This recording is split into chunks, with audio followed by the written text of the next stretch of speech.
పనిముట్లు ఉన్నాయండి, కత్తిర్లు, ఇస్త్రీ పెట్టెలో లేకపోతే ఇంకొకటో కుట్టు మిషన్లో దాని విలువ 5,000 ఉందనుకోండి, 20,000 వేసి వీళ్ళు కాంట్రాక్టర్లు దోచుకోవడం తప్పితే ఈ రకంగా ఖర్చు చేశారు. అది కూడా 50,000 కోట్ల పేరు చెప్పి 19,000 కోట్ల రూపాయలే మా దగ్గర ఉన్న సమాచారం. మళ్ళీ ఇవాళ తీసుకొచ్చి 1,50,000 కోట్ల రూపాయలు చెప్తా ఉన్నారు. నేను ఇవాళ ఓపెన్గా స్ట్రైట్గా ఇదే చంద్రబాబు నాయుడు గారికి నేను డైరెక్ట్ డిబేట్కి ఛాలెంజ్ అని అడుగుతా ఉన్నా. వయసు నాది చిన్నదే, బుద్ధిలో కాదు. ఇవాళ గౌరవ ముఖ్యమంత్రి జగన్మోహన్ రెడ్డి గారి నేతృత్వంలో సింగిల్ బటన్ నొక్కుతా ఉన్నారు. డైరెక్ట్గా బ్యాంక్ ఖాతాల్లో డబ్బులు పడతా ఉన్నాయి. డబ్బు బీసీల ఖాతాల్లో నువ్వు డిక్లరేషన్ పెట్టుకోలేమో. జగనన్న ఏలూరు సభ సాక్షిగా బీసీలకు ఇచ్చిన మాట ప్రకారంగా ఆయన ఇంకా 75,000 కోట్లే చెప్పారు జగనన్న. కానీ ఇవాళ ఆంధ్రప్రదేశ్ రాష్ట్రంలో బీసీలకి బ్యాంకులో పడిన నిధులు ఎంత అనంటే సుమారుగా 1,70,000 కోట్ల రూపాయలు బీసీల ఖాతాల్లో పడిందండి. ఇవాళ నేనేమి అబద్ధాలు మాట్లాడట్లా, లెక్కలు ఉన్నాయి. ఇవాళ కులాలు ఎన్నైతే కులాలు ఉన్నాయో, 150 కులాలు ఎన్నైతే కులాలు ఉన్నాయో ఆ కులాలకు సంబంధించి నేను మాట్లాడుతూ ఉన్నా. ఇవాళ పథకం ఏ రూపైనా కానివ్వండి, నిన్న తెలుగుదేశం పార్టీ వాళ్ళు చెప్తా ఉన్నారు, నిజంగా ఆశ్చర్యం అనిపిస్తూ ఉంది. మీరేదో తీసుకొచ్చి చేయూత పథకానికి కనుక ఇచ్చి అది బీసీల ఖాతాల్లో పెడుతున్నారు ఏంటంటే అని అంటా ఉన్నాడు. నాకు ఆశ్చర్యం అనిపిస్తూ ఉంది. ఇప్పుడు పథకం పేరు ఏదైతే ఏంటి, డబ్బు వచ్చిందా లేదా, అదే నేను సూటిగా ప్రశ్నిస్తా ఉన్నా. ఇప్పుడు మీరు బీసీ నిధులు అని చెప్తా ఉన్నారు, మీరు ఆ పేరు పెడుతున్నారు, మేము వివిధ పేర్లు పెడుతున్నాం. బీసీల ఖాతాల్లో డబ్బు వెళ్ళిందా లేదా? ఇవాళ చేయూత అయితే కానీ, ఆసరా అయితే కానీ, అమ్మఒడి అయితే కానీ, లేకపోతే ఏ పథకమైనా తీసుకోండి. ఇంకా చంద్రబాబు నాయుడు గారు ఒకవేళ వస్తే, ఆయన ఎలా వచ్చేది లేదు పెట్టేది లేదు, 1,50,000 కోట్లు అని చెప్పి అబద్ధపు మాటలు మాట్లాడుతూ ఉంటారు. ఇవాళ ప్రజలు ఎవ్వరు కూడా ఈ చంద్రబాబు నాయుడు గారిని నమ్మేదానికి ఎవరు కూడా సిద్ధంగా లేరు. ఇప్పుడు నేను ఒకటే చెప్తా ఉన్నానండి, ఇదే చంద్రబాబు నాయుడు గారు మొన్న 95 సీట్లు ప్రకటించారు. ఆ 95 సీట్లలో 95 అన్న 95 సీట్లలో కేవలం 18 మందికే ఆయన బీసీలకు సీట్లు ఇచ్చాడు. మరి ఇదేనా తెలుగుదేశం పార్టీ? బీసీలు డిఎన్ఏ తెలుగుదేశం పార్టీ అని చెప్తా ఉన్నాడు. మరి ఇదేనా? ఇది మోసం కాదా? 3% ఉన్న కమ్మ సామాజిక వర్గం, మీ సామాజిక వర్గం 30 సీట్లు ఇచ్చావే, 21 సీట్లు ఇచ్చావే. మరి దాన్ని ఏమంటారు? 55 నుంచి 60% ఉన్న బీసీలకి 18 సీట్లా? 3% ఉన్న మీ సామాజిక వర్గానికి 21 సీట్లా? దీన్నే నా సామాజిక న్యాయం అంటే? దీనేనా బీసీలు డిఎన్ఏ తెలుగుదేశం అని చెప్తా ఉన్నావు? ఇదేనా? సాటి బీసీగా నేను అడుగుతా ఉన్నా. ఇవాళ రాజమండ్రి పార్లమెంట్ నేనే ఉదాహరణ. స్వతంత్రం వచ్చిన తర్వాత మొట్టమొదటిసారిగా జగనన్న బీసీలకు ఇచ్చాడు. నువ్వు ఈ రోజుకైనా సాహసం చేస్తా ఉన్నావా అని అడుగుతా ఉన్నా. ఇదే చంద్రబాబు నాయుడు గారిని, ఇదే పవన్ కళ్యాణ్ గారిని అడుగుతా ఉన్నా, కనీసం ఈ రోజుకైనా మీరు సాహసం చేస్తున్నారా? సాహసం అని కూడా అనట్లా, మాకు న్యాయం చేస్తున్నారా అని అడుగుతా ఉన్నా. లేదే. ఇదే రాజమండ్రి పార్లమెంట్ కానీ, ఇదే రాజమండ్రి అసెంబ్లీ కానీ, ఇదే రాజమండ్రి రూరల్ కానీ 3 సీట్లు బీసీలకు ఇస్తా ఉన్నారే జగనన్న. మరి మీరెవరికి ఇస్తున్నారండి? బీసీలకు ఒకటే ఇస్తున్నట్టు ఉన్నారు 3 ఆటల్లో. మరి దీన్నే నా అంటారు బీసీలకు న్యాయమని? ఇవాళ చంద్రబాబు నాయుడు గారికి కానీ, పవన్ కళ్యాణ్ గారికి కానీ ఓపెన్ ఛాలెంజ్ చేస్తా ఉన్నా. మేమిచ్చిన బీసీ సీట్లు ఎమ్మెల్యేలకి ఆ స్థాయిలో మీరు ఇవ్వగలరా? ఇది ఫస్ట్ అంశం మీరు బీసీ డిక్లరేషన్లో పెట్టండి. మేము ఎంతమందికి అయితే ఎమ్మెల్యేలుగా బీసీలకు ఇస్తా ఉన్నామో మీరు ఇవ్వగలరా? మేము ఎంతమందికి అయితే బీసీలకు ఎంపీ సీట్లు ఇస్తా ఉన్నామో అన్ని సీట్లు మీరు బీసీలకు ఎంపీలు ఇవ్వగలరా? సూటిగా ప్రశ్నిస్తున్నా. మీ చిత్తశుద్ధి ఏంటనేది ఇవాళ క్లియర్గా ప్రజలకు అర్థమవుతుంది. ఇది కాకుండా రెండో అంశం దగ్గరకు వస్తే, మరి చంద్రబాబు నాయుడు గారికి 42 ఇయర్స్ ఇండస్ట్రీ అని చెప్తా ఉన్నాడు నేను స్టేజ్ పైన. ఈ 42 ఇయర్స్ ఇండస్ట్రీలో మా బీసీలు రాజ్యసభ చేయడానికి పనికిరారండి? అంటే మీ పక్కన కూర్చోడానికి పనికిరారండి?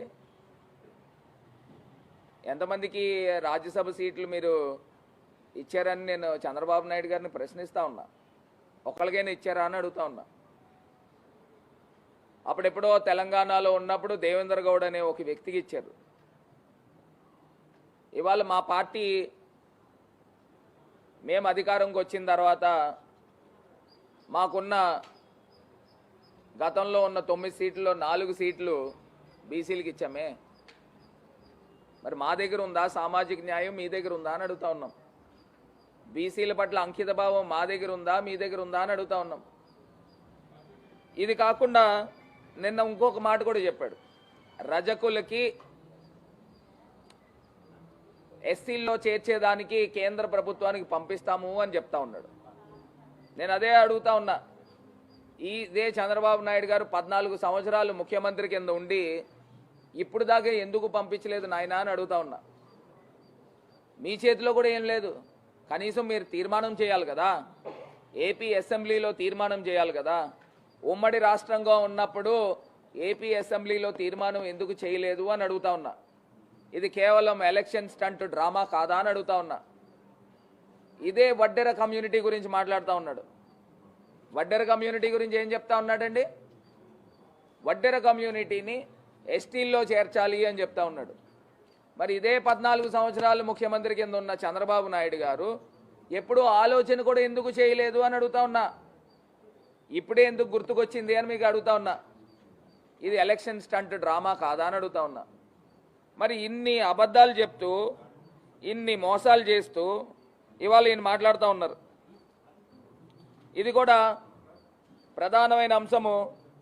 33% స్థానిక సంస్థల్లో బీసీలకి మేము స్థానం కల్పించాము అని చెప్తా ఉన్నారు. మేము 10% తగ్గించేసామని చెప్తా ఉన్నారు, 23%. నేను ఇదే అడుగుతా ఉన్నా. ఇదే స్థానిక సంస్థల్లో మేము బీసీలకి ఎన్ని సీట్లు ఇచ్చాము, మీరు బీసీలకి ఎన్ని సీట్లు ఇచ్చారు? పోనీ కోర్టు ఆర్డర్ వలన ఆ రోజు 23%కే కోర్టు కుదిచ్చింది కాబట్టి, అయినప్పటికీ కూడా జగనన్న ఒక అడుగు ముందరికి వేసి ఆయన చేసిన కార్యక్రమం ఏంటండి? జగనన్న ఒక అడుగు ముందరికి వేసి చేసిన కార్యక్రమం ఏంటండి? 33% కాదు, ఇంకా ఎక్కువే. 33%కి ఎక్కువే బీసీలకి స్వచ్ఛందంగా ముఖ్యమంత్రి గారు జగన్మోహన్ రెడ్డి గారు ఇచ్చారు సీట్లు. దీంట్లో ఛాలెంజ్కి సిద్ధమా? మీరు ఎన్ని సీట్లు ఇచ్చారు, మేము ఎన్ని సీట్లు ఇచ్చాం? స్థానిక సంస్థల్లో అయినా అసలు మీరు ఎందులోనూ పోటీ పడలేరు. ఇవాళ బీసీలకు మేము చేసిన న్యాయము మీరు ఎందులోనూ పోటీ పడలేరు. ఇదే రాయలసీమ ప్రాంతంలో 3 ఎంపీలు బీసీలకు ఇచ్చాం. అటు కర్నూలు అయితే కానివ్వండి, అనంతపూర్ అయితే కానివ్వండి, లేకపోతే హిందూపూర్ అయితే కానివ్వండి, మేము ఎంపీలు 3 బీసీలకు ఇచ్చాం. మీరెన్ని ఇచ్చారు? అసలు ఎందులో కూడా బీసీ పదం ఎత్తడానికి ఈ చంద్రబాబు నాయుడు అనర్హుడు. నేను ఇవాళ సూటిగా చెప్తా ఉన్నా. ఏమంటే నాకు ఒకటి అర్థం కాల, మా పిల్లలు ఉద్యోగాలు చేయకూడదా? మా పిల్లలు పెద్ద చదువులు చదవకూడదా? ఇంకా కుల వృత్తుల్లోనే ఉండి ఇస్త్రీలు చేసుకోవాలా? ఇంకా కుల వృత్తుల్లోనే ఉండి తాటి చెట్లు ఎక్కి కళ్ళు తీసుకోవాలా? ఇంకా కుల వృత్తుల్లోనే ఉండి బర్రెల్ని గొర్రెల్ని మేపుకోవాలా? మీకు ఇప్పటికి తీసుకొచ్చి చెప్పులు కుట్టించి మీకు చెప్పుల కింద మేము కూర్చోవాలా? మా పిల్లలు చదువుకోకూడదా?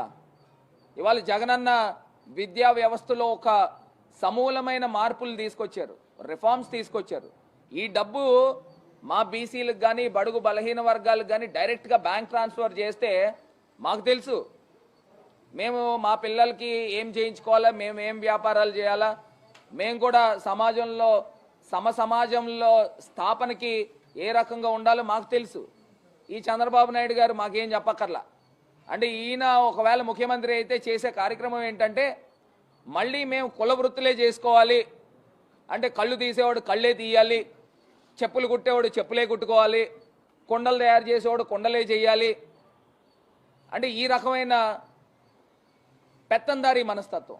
మరి దీన్ని పెత్తందారీ కాకపోతే ఏమంటారండి?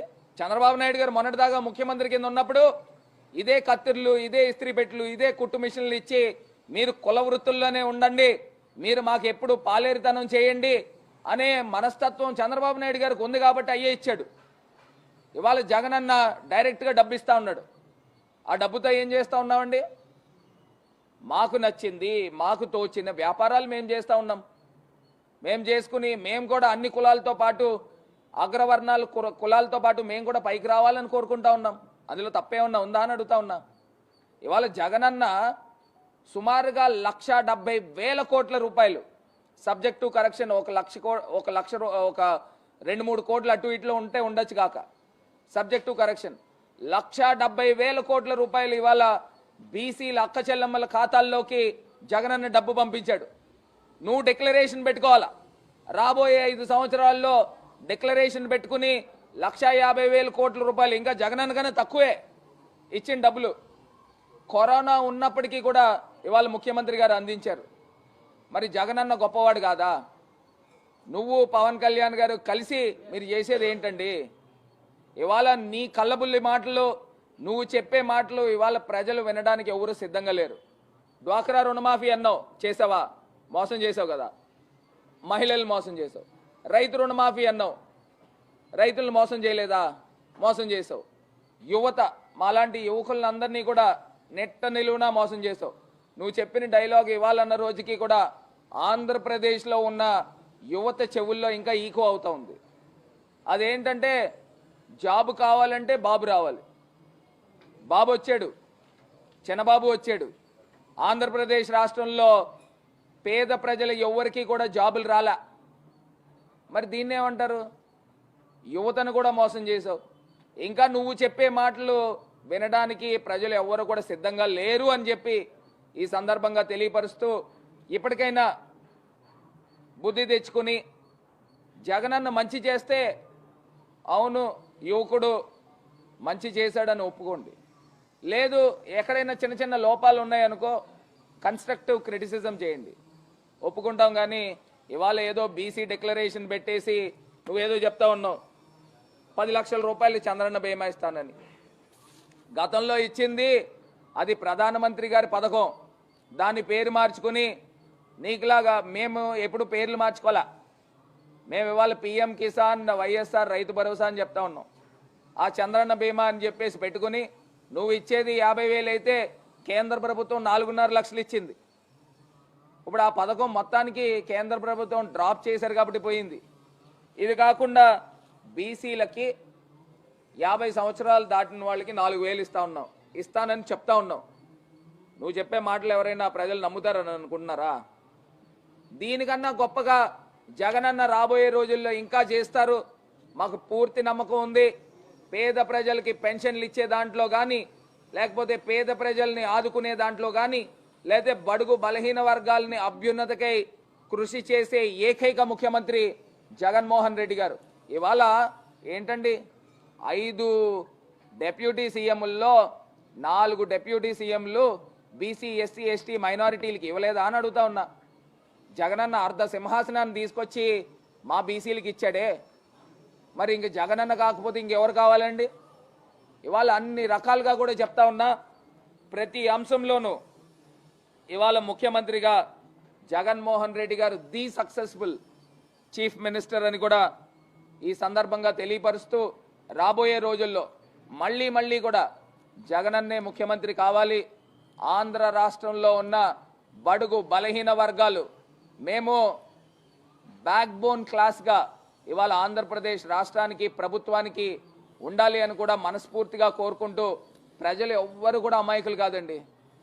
ఇవాళ రాజకీయ నాయకులు మైండ్ సెట్ మారితే మారచ్చు, 10 మంది ఒక రకంగా అనుకుంటే రాజకీయ నాయకులు కూడా 10 మంది ఆ గవర్నమెంట్ బాగాలేదన్నమాట, వీళ్ళు బాగున్నారన్నమాట అనుకోవచ్చు. కానీ ప్రజలు ఇవాళ లబ్ధి పొందారు. జగనన్నని చూశారు, కిరణ్ కుమార్ రెడ్డిని చూశారు, చంద్రబాబు నాయుడు గారిని చూశారు, రోసయ్య గారిని చూశారు, ఇంకా ఎంతోమంది ముఖ్యమంత్రులను చూశారు, రాజశేఖర్ రెడ్డి గారిని కూడా చూశారు. జగనన్న ఇచ్చిన సంక్షేమ పరిపాలన ఇప్పటిదాకా దేశంలో ఏ ముఖ్యమంత్రి కూడా ఇలా. ఇవాళ గతంలో మనం చూసేవాళ్ళం, పేపర్ తీస్తే కాల్మనీ కేసులు చూసేవాళ్ళం, పేపర్ తీస్తే రైతు ఆత్మహత్య ఫోటోలు చూసేవాళ్ళం. ఇప్పుడు ఒక్కటైనా కనబడుతుందా? ఒక్కటైనా కనబడుతుందా? ఇవాళ మార్పు జరగలేదా?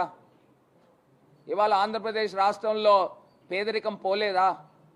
మరి అన్నీ జరుగుతూ ఉన్నాయనంటే దానికి వెనకాల ఉన్నది ఏకైక పర్సన్, సింగిల్ పర్సన్, అది గౌరవ ముఖ్యమంత్రి జగన్మోహన్ రెడ్డి గారు. ఇవాళ ఆయనతో పాటు నేను ఆయన ప్రభుత్వంలో ఎంపీ కింద ఉన్నందుకు నిజంగా నేను చాలా గర్వంగా ఫీల్ అవుతా ఉన్నా. యాజ్ ఏ బీసీగా, బ్యాక్వర్డ్ క్లాస్కి సంబంధించిన ఒక ఎంపీగా నేను చాలా గర్వంగా ఫీల్ అవుతా ఉన్నా. ఇంకా రాబోయే రోజుల్లో ముఖ్యమంత్రి గారు మా బడుగు బలహీన వర్గాల్ని ఇంకా పైకి తీసుకొచ్చే కార్యక్రమం పెద్ద ఎత్తున చేస్తారు. ఇంకా మేము మేనిఫెస్టో రిలీజ్ చేస్తాము. జగనన్న మాట చెప్తే మాట తప్పరు, మడమ తిప్పరు. చంద్రబాబు నాయుడు గారు మాట చెప్తే మొత్తం దాన్ని తొంగలోకి తొక్కుతారని ఆంధ్రప్రదేశ్లో ఉన్న ప్రతి ఒక్కరికి కూడా తెలుసని ఈ సందర్భంగా తెలియపరుస్తున్నాను.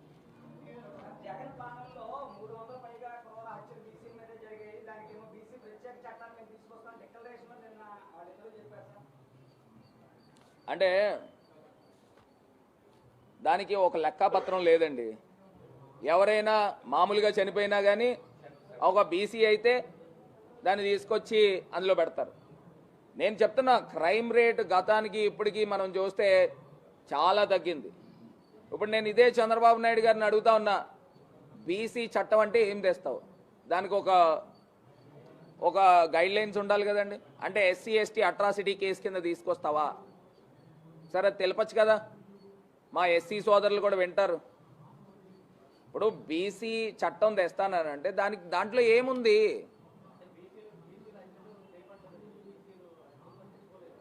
కాదు నేను చెప్తున్నా, ఇప్పుడు ప్రభుత్వం అట్లా కాదండి.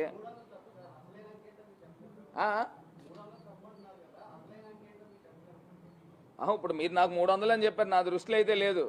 జనరల్గా గణాంకాలు పోలీస్ స్టేషన్ రికార్డ్స్లో ఉంటాయి. మామూలుగా చనిపోయినా కానీ ఆయన ఒకవేళ బీసీ అయితే ఆ లెక్కల్లో తీసుకొస్తున్నారు. ఇప్పుడు యాక్సిడెంట్లో చనిపోయినా కానీ ఒకవేళ అతను బీసీ అయితే లెక్కల్లో తీసుకొస్తున్నారు. దానికి శాంటిటీ లేదు.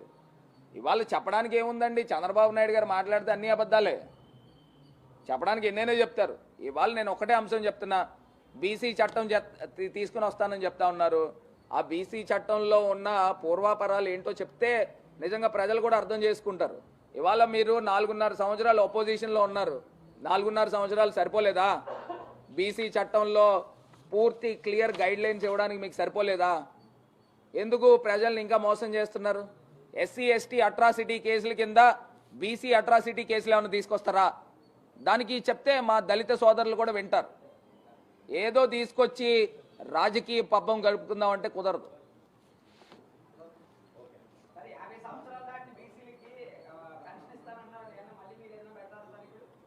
నేను అదే చెప్తున్నానండి. ఇప్పుడు మీకు ఇందాక ఒక డైలాగ్ చెప్పాను కదా, జాబ్ కావాలంటే బాబు రావాలి. ఇది కూడా అంతే. మీకు జాబ్ వచ్చిందా? మీ అబ్బాయిలకు కానీ ఎవరికైనా? అదే మీరు ఎప్పటి నుంచో ఉన్నారనుకోండి, జాబ్ కావాలంటే బాబు రావాలన్నాడు. బాబు వచ్చాడు, జాబ్ వచ్చిందా? ఎవడికి రాలా ఆంధ్రప్రదేశ్లో. వాళ్ళ కొడుకు తప్పితే ఇంకొకటికి ఎవరికి జాబ్ రాలా. అదే రకంగా ఉంటుంది. ఇప్పుడు తెలుగుదేశం పార్టీ కార్యకర్తలు కొంతమందిని ఎంచుకుంటారండి, 50 సంవత్సరాలు దాటిన వాళ్ళని. ఆ జన్మభూమి కమిటీలు రాసుకుంటారు. గతంలో మీకు తెలుసా, 1000 రూపాయలు పెన్షన్ ఇచ్చేటప్పుడు 100 రూపాయలు కమిషన్ తీసుకునేవారంట. అది ఓపెన్ సీక్రెట్. ఇప్పుడు ఎక్కడైనా ఉందా? ఆ పరిస్థితులు లేవు. కరప్షన్ అనే దానికి తావులేదు. జగనన్న గవర్నమెంట్లో, చంద్రబాబు నాయుడు గారు గవర్నమెంట్లో జన్మభూమి కమిటీలు పందికొక్కుల్లా మేశారు. ఇదే పని మీద ఉండేవారు. అందు గురించి వాళ్ళు ఇలా ఉన్నారు. మా వాళ్ళు ఏమో ఇలా ఉన్నారు, బక్క చిక్కిపోయి ఉన్నారు మా వాళ్ళందరూ. కాదు డైట్ పోనీ అది మంచిదే కదా, ఆరోగ్యానికి మంచిది.